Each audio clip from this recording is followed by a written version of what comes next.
A Westlane Secondary School tradition continued this past Friday. Westlane students were joined by 4 Niagara Falls elementary schools for the 12th annual Westlane Cares Walk for AIDS.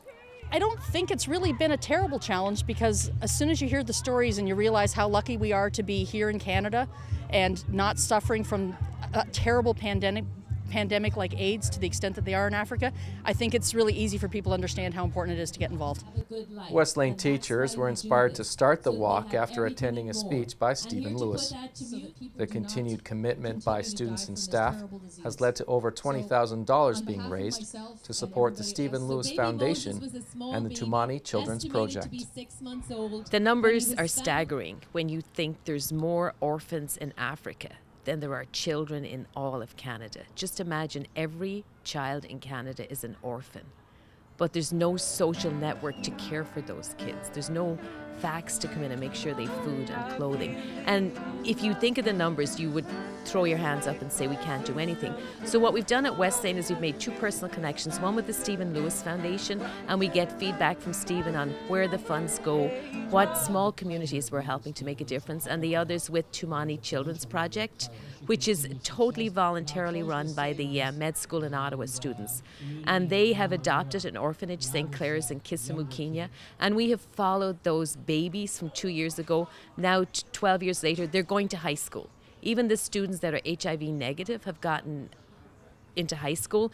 One student HIV positive with medication, he is thriving, and we're raising funds today so that he can go to high school. I just do it because there's people out there that don't have the same advantages as we do, right? After kids in Africa, after they finish grade 8, they don't have the ability to go to high school. It takes $125 a year, and I just don't think that's fair. How closely do you follow where these funds go? We follow them actually very closely. We have a lot of communication with the orphanage that we do send the money to, and last year we even bought them a goat, stuff like that. It's very close-knit. Many of the elementary students who walk will go on to attend Westlane. Their participation is an early introduction to the devastation of AIDS and the concept that we can all make a difference. Every year we have been following the progress of a young group of students in St. Clares Orphanage in Tumani, and we have kept in touch with them. They have sent us banners, they have sent us photos so that we've known how their journey has been continuing. One of the biggest challenges that students in Africa face today is the fact that education doesn't have the same equal access that we have here in North America. They have to pay school fees every single year to participate in education. And that's one of the things that we've been able to do, and we've been able to follow those students on their journey along with us. What's been the reaction as you went door to door this year?